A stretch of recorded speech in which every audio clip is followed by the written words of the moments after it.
श्री राधा कृष्णाय नमो नमः। सर्वप्रथम मैं भगवान श्री राधा कृष्ण के श्री चरण कमलों की वंदना करता हूँ। आप सभी भक्त श्रोताजनों को भी सादर नमस्कार करता हूँ। ग्रंथ श्री श्री राधा रस सुधा निधि से आज हम उस अध्याय का श्रवण करेंगे जहाँ श्रीपाद के मन में श्री राधा रानी के किंकरी या कैंकर की अभिलाषा है, जो उन्होंने इस ग्रंथ में इस प्रकार से व्यक्त किया है। जो पूर्णानुराग रसमूर्ति की तड़ितलता परम ज्योति स्वरूपा स्वयं भगवान श्री कृष्ण की परम प्रियनी अतएव परम निगूढ़ है, ऐसी रहस्यमय तत्व होकर भी जो कृपा पूर्वक श्री विश्वानु राजा के घर प्रादुर्भाव हुई है, उन्हीं श्री राधा की किंकरी बनने की मेरी अभिलाषा हो। श्री राधा के कैंकर रस माधुर्य में श्रीपाद का चित्त मगन है। बड़े ही दुर्लभ है श्री राधा चरण। ब्रह्मादि के लिए भी दुर्गम तत्व है श्री राधा रानी।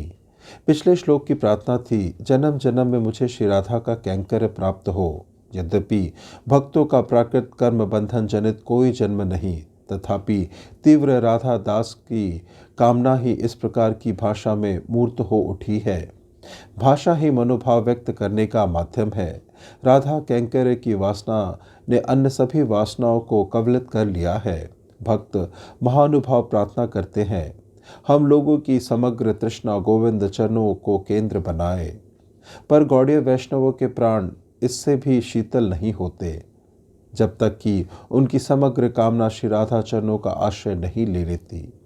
केवल एक ही बात, कहाँ हो राधा रानी? अभिष्ट चरणों में मन के रहने से मन की कोमलता और सरसता समझने में आती है।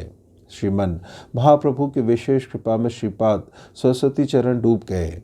आत्मा में राधा किंकरी तत्व का पूरा अभिमान है। ऐसे महाप्रभु के युग में श्री गुरु वैष्णव की कृपा पाकर भी अपराध दोष के कारण मुझ जैसा जीव वंचित है। राधा किंकरी तत्व की उत्तमता जानकर भी उसे ग्रहण नहीं कर सका। अनित्य देहाकादि लेकर मत्त पड़ा हूँ। देहावेश ही अनर्थ है। मन को अभिष्ट चरणों से अन्य दिशा में ले जाता है। इसलिए तो महाजन का संकल्प है, आन कथा ना वलिव, आन कथा ना सुनिव, सकली करव परमार्थ। प्रार्थना करव सदा, लालसा अभिष्ट कथा, इहा बिना सकली अनर्थ। इस भाव से मन लगाकर कुछ दिन भजन करने से ही अनुभूति प्राप्त करने के लिए प्राण रोएंगे। देखते देखते श्रीमती की करुणाधारा उतर आएगी। साधक आत्मा धन्य या कृतार्थ होगा। श्रीपाद श्री राधा रानी के एकांतिक कृपा भजन है। व्याकुल अंतकरण से प्रार्थना कर रहे हैं, सयात किंकरी भवितुमेव माम अभिलाषा। श्रीमती का कैंकर प्राप्त करने की आशा तो सुदूर पराहत है, राधा किंकरी बनने की अभिलाषा ही मेरे अंतस में जागृत हो। यह अभिलाषा हृदय में लेकर मर जाऊं, इसमें ही लाभ है। दैन्य उदय होने पर श्रीपाद की प्रार्थना माधुरी कितनी चमत्कार पूर्ण है। उत्कट अभिलाषा ही साधक को अभिष्ट प्राप्ति की दिशा में खींच ले जाती है। मुझ जैसे जीव के अंतर में सदा सैकड़ों जड़ीय वस्तुओं की अभिलाषा बनी रहती है, किंतु श्री राधा किंकरी बनने की अभिलाषा तो स्वप्न में भी नहीं जगती। श्रीपाद का सुंदर चित्त श्री राधा कैंकर अभिलाषा के परिमल में सुवासित है। श्री राधा रानी मानो श्रीपाद के हृदय में जमकर बैठ गई है। अपने स्वयं के अंतर में अनुभूत राधा तत्व का ही मधुर रसोद्गार है इस श्लोक में। श्री राधा पूर्ण अनुराग रस की मूर्ति है। अनुराग जब पूर्णता अथवा निस्सीमता को प्राप्त होता है तो स्वयं प्रकाश सूर्य की तरह हृदय गुहा के आत्मदेंद्र सुख वासना रूपी अंधकार को दूर कर मन की सूक्ष्म वृत्तियों को कृष्ण सुख भावना से समालोकित कर देता है। तब उसी अनुराग का नाम हो जाता है महाभाव। उसी महाभाव रस से गढ़ी है उन श्री राधा की मूर्ति। महाभाव चिंतामणि राधार स्वरूप। प्रेम से महाभाव तक सभी स्थायी भाव विभाव अनुभाववादी द्वारा पुष्ट या व्यक्त होकर रस हो जाते हैं। महाभावमयी की अंतर बाहर सदा उद्दीपन अनुभाव एवं सात्विक आदि विकारों से हर्ष निर्वेद आदि संचारी भावों से व्याप्त रहता है। इसलिए उन्हें महाभाव रस की मूर्ति कहा गया है। कृष्णमयी कृष्ण जार अंतरे बाहिरे, जहाँ जहाँ नेत्र पड़े ताहा कृष्ण स्फुरे। यहाँ तक कि श्रीमती की वेशभूषा, अलंकार, अनुलेपन आदि सभी बातें लवणाकर नयन से श्री कृष्ण के ही उत्पादन के रूप में संपादित होती है। पूर्वानुराग रसमूर्ति का यही परिचय है। महाभाव को भाव से ही समझना होगा और कोई उपाय नहीं है। वह पूर्ण अनुराग रस की मूर्ति, तड़ित लाभ पर ज्योति, विदुलता की तरह परम ज्योतिर्मयी है।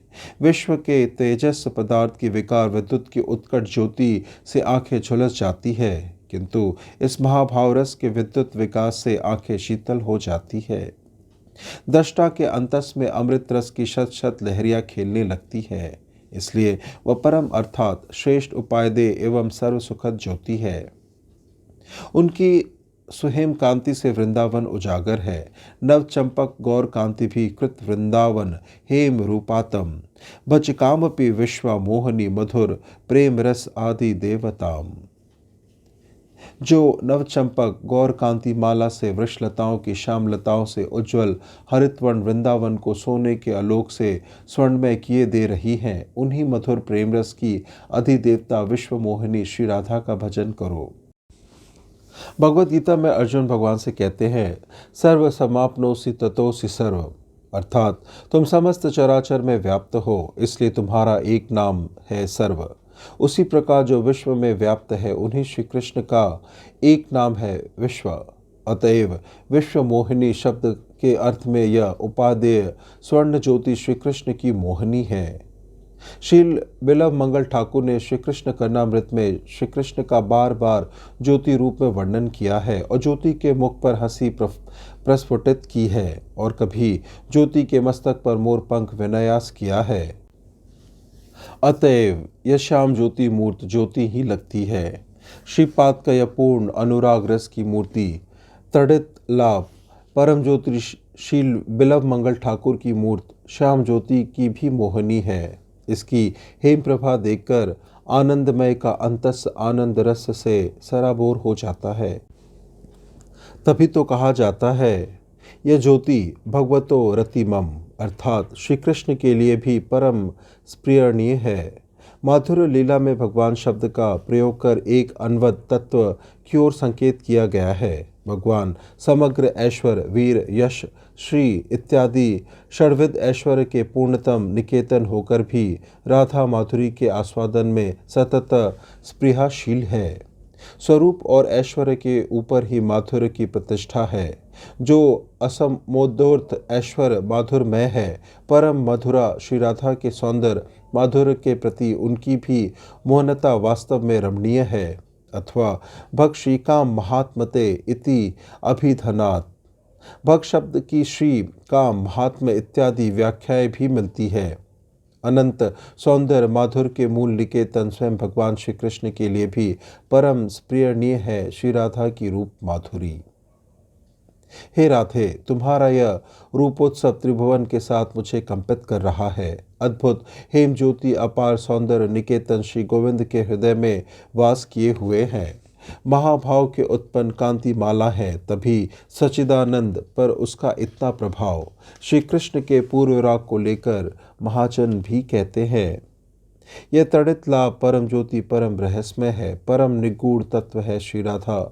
श्री भागवत में श्री शुकमणि के परम रहस्यमय श्री राधा की प्रेम महिमा का निगूढ़ भाव से ही वर्णन किया गया है। कहते हैं कि रास में अंतर्धान के समय श्री भगवान जिस गोपिका को लेकर अंतर्हित हुए थे, बाद में श्री सुखदेव के वाक्य में स्पष्ट रूप से उल्लेख होने पर भी श्री सुखदेव ने अंतर्धान के समय उसका उल्लेख नहीं किया।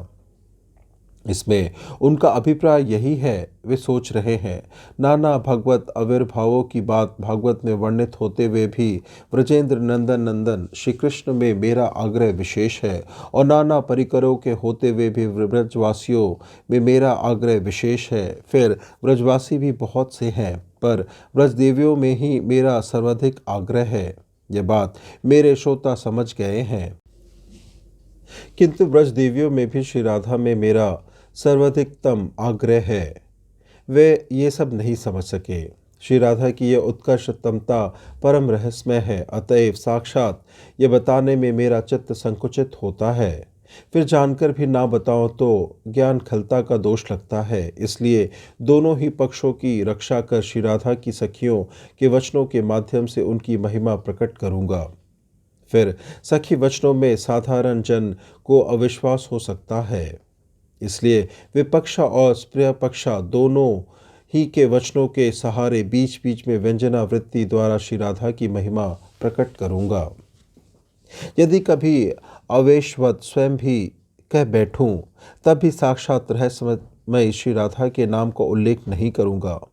इस तरह सभी शास्त्रों में श्री राधा परम निगूढ़ है। श्री गीता के उपसंहार में श्री भगवान ने अर्जुन के निकट शरणागति मूला भक्ति धर्म को सर्वगोह्यतम बताया है। उसी भक्ति का फल है प्रेम, और प्रेम का परम सार है महाभाव। वही भाव स्वरूपा श्री राधा ठाकुरानी है। अतएव कैम मुक्तित्व न्याय से श्री राधा का परम रहस्यत्व स्वतः अनुमित हो जाता है। वे इतने रहस्यमय तत्व होकर भी विश्व जीवों पर कृपा कर विश्वानु राजा के घर अवतीर्ण हुई है, तभी तो विश्व मानव ने उनकी खोज खबर पाई है। अन्यथा यह रहस्यमय तत्व जीवों के लिए चिर दुर्जय ही रहता। श्रीपाद कह रहे हैं, उन्हीं करुणामय श्रीमती के चरणों में दासत्व प्राप्ति के लिए मेरी अभिलाषा पुष्ट हो। हाँ राधे, इस प्राप्ति अभिलाषा को सफल करेंगी तुम्हारी अहेतुकी करुणा। जिस अयाचित करुणा को लेकर विश्वानु राजा के घर अवतीर्ण हुई हो, उसी करुणा की एक बूंद इस दीन दासी पर बरसाओ, यही व्यंजना है। अथवा यदि श्रीपाद के वैदांतिक मित्र कहे, श्रीपाद आप आजन्म ज्योतिर्मय ब्रह्म की उपासना कर सर्वशास्त्रदर्शी होकर भी एक मानवी गोप कुमारी के दास के लिए इतने अधीर हो रहे हैं, मुक्ति कामना छोड़कर जन्म जन्म उसी के दास की कामना कर रहे हैं, आपका क्या मस्तिष्क विकृत हो गया है? इसके उत्तर में श्रीपाद का कहना है, मित्रों आप लोग नहीं जानते, आपके निर्विशेष ब्रह्म जिन की अंग कांति है, उन गोविंद को भी चमत्कृत कर वशीभूत कर रखा है मेरी उस उपास्या की श्री अंग विदुन्निभ्य कांति माला ने। इसलिए आप लोगों की उपास्य निर्विशेष ब्रह्म ज्योति से भी अधिक इस ब्रह्म ज्योति की भी परम सरात्सर सविशेष अनुराग रस ज्योति पुंज तड़ित कांति धारण कर वृषभानु राजा के घर जो अवतीर्ण हुई है, मैं उन्हीं की दासी होने के लिए अभिलाषी हूँ। वे परम रहस्यमय ज्योति हैं, इसलिए ब्रह्म भावना से दुष्ट बने चित्त वाले आप लोगों के लिए वे चिर दुर्गेय है। इस प्रकार से ग्रंथ श्री राधा रस सुधा निधि में वर्णित श्रीपाद के चित्त में स्फुरित व कामना जहाँ वे श्री राधा रानी के कैंकर्य की अभिलाषा कर रहे हैं, उसका वर्णन का हमने श्रवण किया। श्रवण करने के लिए और अपना बहुमूल्य समय देने के लिए आपको धन्यवाद। त्रुटियों के लिए क्षमा प्रार्थी हूँ। श्री राधा कृष्णाय नमो नमः।